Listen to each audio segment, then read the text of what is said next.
Welcome to Ask the Editor with Ellen Campbell on Keystroke Medium. My name is Walt, and I've been graciously allowed to stumble into the Keystroke Medium empire and do this with Ellen. Today we're going to... What's that? I am so grateful. Oh, thank you. I appreciate that.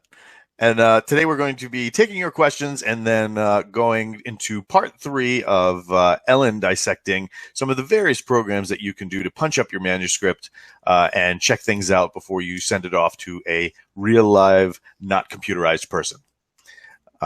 So starting off with one of the questions from the internet from some guy named Walt. Question 1. What does the color chartreuse taste like? Mango. Nothing more needs to be said. Question number 2. When multiple editors work on the same project, do they compare notes or do they work independently of each other? Independently and in a specific order. You do developmental first and then line and copy in that order if you're not doing it at the same time. And then proofreading after that. There are some people that break it up even further, but yeah, you do it in that order and one editor hands it to the next. Right on. Well, cut and dry. Can't get more simple than that. You could work together, but it would be confusing. and who's in charge? Who's ultimately in charge? Right. Like who makes the final decision? Right. Yeah, I gotcha. It'd probably be whoever has the bigger knives. Probably the author. Well, yeah. The final say goes to the winner. Anna Johnson. What are some common rules that can or even should occasionally be broken, such as perhaps the use of adverbs? There are so many rules that you can break, and never listen to anybody and I think I covered this last time. Never listen to anybody that tells you never. Yes, eliminate adverbs if you can. Adverbs. Some people will say eliminate all adverbs outside of dialogue or outside of dialogue tags. Other people say eliminate them all. I believe Kurt Vonnegut called them the bastard stepchild of the English language and that you shouldn't use them ever. You should just forget that they're alive and never ever use them. So, but they're there for a reason because they're useful. Just don't abuse them and watch where you put them in the sentence. Because that makes a difference too. She slowly walked or she walked slowly. I mean, which one is more natural? And also don't use slowly. But here's for an example. And never call me Shirley. And never call me Shirley. Right. Hopefully there are some younger members of the audience who got that. Related question. Are there any conventional grammatical or writing rules that you vehemently disagree with? And if so, why? You can split the infinitive. You can end a sentence on a preposition. You can start your sentence with a conjunction. All of those, especially because we're writing fiction, we get a lot more leeway than other people do. But there are even a lot of things that people believe are rules that are not rules. Splitting infinitives is not an actual grammar rule. Some English teacher somewhere in the 1920s or something decided that he or she did not care for it and imposed it on enough people that it kind of spread and everybody just thought it was a rule. But it wasn't. It was just a personal peeve of someone's. And somehow that got into, what is it? The Chicago Style Guide? It's not in it might be in Strunk and White, but it's not in Chicago. And what are those guides for those authors out there listening who want to get clued in? Oh, the Chicago Manual of Style is the style book you should be using if you're writing fiction. It gives you guidelines for when to capitalize rank and how to use quotes with other punctuation or how to use all manner of punctuation with all manner of other punctuation and how to mix this and when to hyphenate and when not to hyphenate and things like that. This is another one that's a subscription service. I believe it's $30 a year, $35 a year. but I couldn't live without it. And I'm forever consulting it for things that I already know, because, that people make mistakenly, that write it wrong, and I know that it's wrong, but I see it so many times that I don't know anymore if I know what I think I know.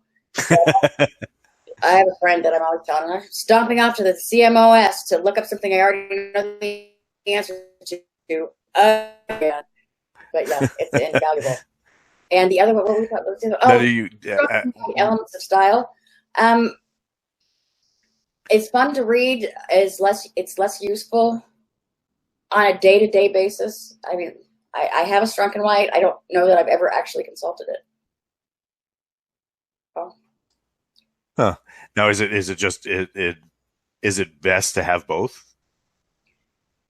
That depends on what kind of a person you are. I mean, do you often consult reference books? Only in reference to my dogs. Yeah, me too. But some people do. If you're the kind of person that likes reference books, then yeah, you want both of those. But you can get the Chicago Manual style in both forms, but I like the E format because I'm sitting here at my computer and I don't have to look it up, and I don't have to find the book, open the book. I can just. I can't believe I just said that. Oh my God. For reference works, when I'm working on the internet, it's easier to consult an internet text. Right on. Yeah. Now, have in recent memory have you had to consult the style guide, and that because you just came across something you absolutely were like, huh, I've never seen that before. Yes, but for the life of me, I can't tell you what it was. Hang on, let me pull up the Chicago Manual style for you.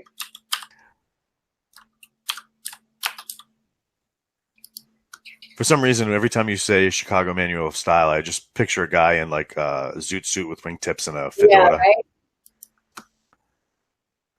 Okay. 1920s gangster look.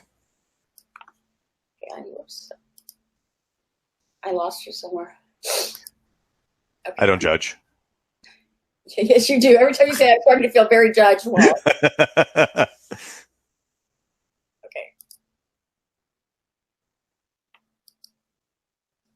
There we go.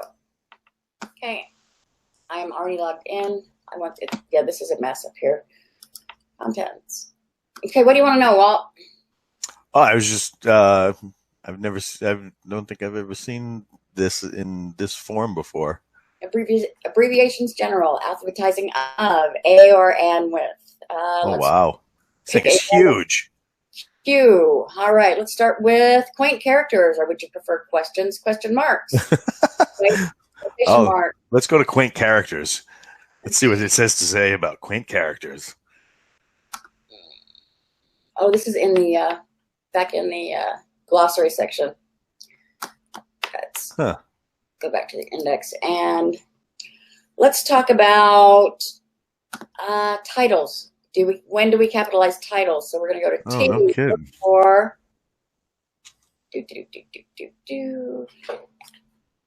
and this is basically for Americans. So if you're not an American, that's not going to. That's the whole Chicago part. You want to go to the Oxford Style Guide. Okay, here we go. Capitalization of titles and offices, appositive, civil titles, descriptive titles, military, quasi-military, nobility. Always looking this up. Do we have American nobility? No, but we are respectful of other people's nobility. Ah, this is true. Okay. You see, and actually, we treat the spelling of we treat president the same way we treat Prince Charles in terms of capitalization and managing the letters, managing the capitalization of. That's pretty neat. Yeah, lots of stuff in there. So since we have you logged into sharing your screen, in our series to cover some of the programs that are out there to make your manuscript massively great, what's next up on the menu? We are going to take a look at. Let me close last one, and we're going to look at.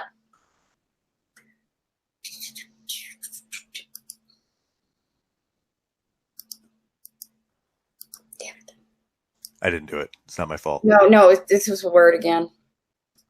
Okay, we're going to do Hemingway, and it is gone from down here. So I gotta. Come on. There we go. Ooh, so shiny. Shiny. Hemingway.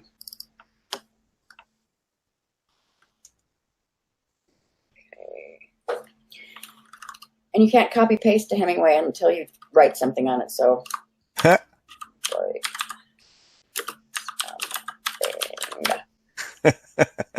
Is that like a protection feature? I have no idea. It's a frustrating feature because there is no user manual, no help guide, no nothing for this. You just got to wing it. What is going on with my... Don't say... Oh, I know. Okay. So what is the benefit of using Hemingway? What Hemingway would we use is this more for? what you're thinking of when you're thinking about, should I buy an editing program? One of the limitations of Hemingway is that you have to work in Hemingway. You can't work from your document. So we're going to drag this over here.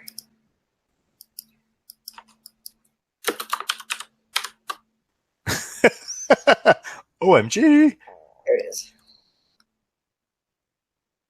Okay. And it comes up really, really fast. Wow. Yeah, that is fast. So get back up to the top. Oh, so it's already tracking things like adverbs and... That's what it's doing. This is not going to do some of the things like Perfected does. This is about the writing. Okay. Adverb. Use a forceful verb instead. So you come up here and you omit. Okay. Be bold. Don't hedge. Here we go. Come on.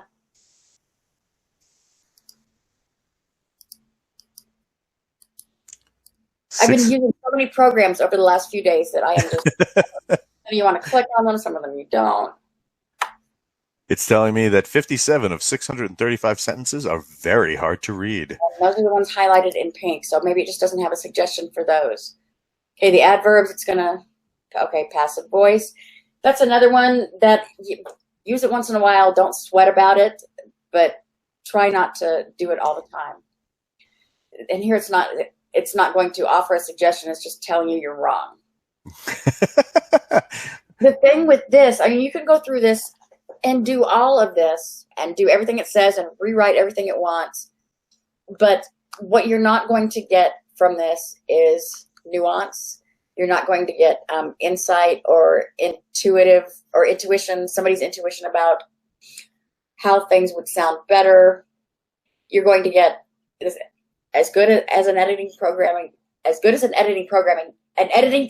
gets. It's not intelligent. It's consulting an algorithm, and English is so flexible and so ridiculous. It's not always right. It just can't ever always be right. This is going to miss a lot of, homonyms, homophones, adverb. But for $20, this is a nice little program. Now, is it $20 total or $20 per year? You buy it, you take it home, it's yours. Wow. So that's not bad. Yeah, and it's giving you an idea of what you should be looking at, where to look. And they have this for both PC and Mac? Yeah. Not even going to ask about Linux. Nobody ever has anything for Linux. Yeah, I don't think so. I don't think so. Passive voice. Now, can you? Obviously, you had to cut and paste earlier, but are they advertising this as a way to write your document, your manuscript? Yes, you can write in this if you figure out how to do it. No. Yeah, so you just open it and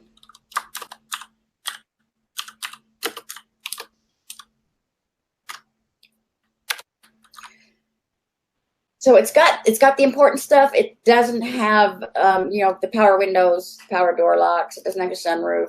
Gotcha. But it does know passive voice. It knows when you're blowing smoke up people's butts because you can't think of what to write, so you're just filling the document with clunky words. Gotcha. So yeah, like for $20, this. Now And this is on the side. It's saying readability grade 6. Yeah. Is that just like what it says? So that a sixth grader could understand this? Yes, and you may think that that's too young, or you want your writing to be more complex than that, and you kind of really don't. Not in fiction. Right on. Because you don't want your readers to be exercised, you want them to be entertained. Right. That is still the greatest. That is an awesome saying. Down the rabbit hole with Ellen Wald. Yeah. But so Hemingway, how as far as any problems with it? Did it do any like crashing of your computer or anything like that? I don't use it very often because I don't really need it. I have to read it anyway. I have to read the manuscript anyway, and I'm going to see the things I want to change, and I'm going to see these things myself. This is more for somebody who wrote it because you're blind to your own mistakes. Right on. So what happens when you go to load up your manuscript in Hemingway and then it's nothing but a sea of color? I mean, at that point, do you just light the thing on fire? No, most things can, well, no, it depends. Whether you on whether or not to light it on fire depends very much on. If you have marshmallows. Yes, exactly, marshmallows. And how long does it take to go through a manuscript like this? Depends on how long the manuscript is and how many mistakes are in it. So you can now when you correct them on the fly, does it like give you a good job, like a participation trophy, or does it just takes away the instance of that mistake? It just takes away the instance of that mistake. Right on. Yeah.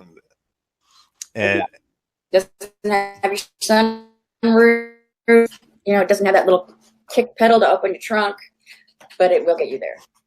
So it's a good so buy. It's bare bones. Oh yeah, but it's the bones that you want. Absolutely. You're looking for.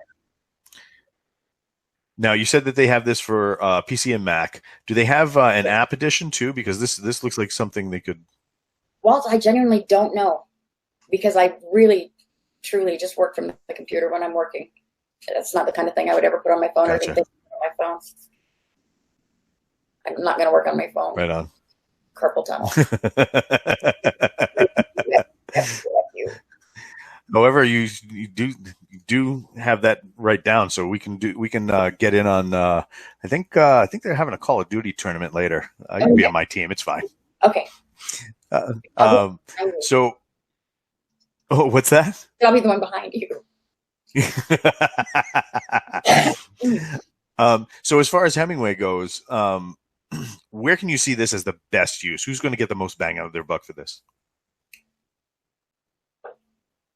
A newer author, somebody that any author is going to get some bang for their buck out of this. As long as you're somebody that can take criticism, and please, if you're somebody that believes 100% everything every how-to book tells you or program says is right, wrong, whatever, then don't. Just don't. Because don't ever take as the law anything that a computer word processing program told you. Always check. So right on. Because it doesn't have judgment. It only has random numbers. Gotcha. So it's basing everything off of what makes sense mathematically versus what can stir an emotion. Yeah. Right on. And adverbs are the devil. Adverbs are maybe not the devil, maybe just kind of a minor demon. That is another great thing for a t-shirt. Oh my God, that's fantastic. Oh. I'm going to need a minute. I think you just broke me. Oh my God, that's perfect. So yeah, but having the drawback to Hemingway, the biggest one is that you cannot use it in Word. You have to copy paste everything over, but you can export it back. But when it exports, it doesn't export as a docx. It's just a .doc. So you have to save it back as a docx if you want it as a docx, which you do. But it's limited to like I want to say 50,000 words, or maybe it's 35,000 words. So you might. So you gotta chop up your document. You might have bigger. So, but again, $20. You're getting a lot. You're getting a lot for your $20. That's fantastic. So, parting shots before we call this a podcast. Parting shots. Gee, I wish you could come out. I had something ready. Well, I mean, you did such a great job with the devil demon line. I don't know if I'll be able to recover from that today. Satan. Well, folks, we've been talking with Ellen Campbell on Keystrokes Medium's Ask the Editor. Today, looking over Hemingway, the program for editing, and also answering your questions. Thank you for joining us today. My name is Walt, and we'll catch you next time. Thanks, Walt. Cheers.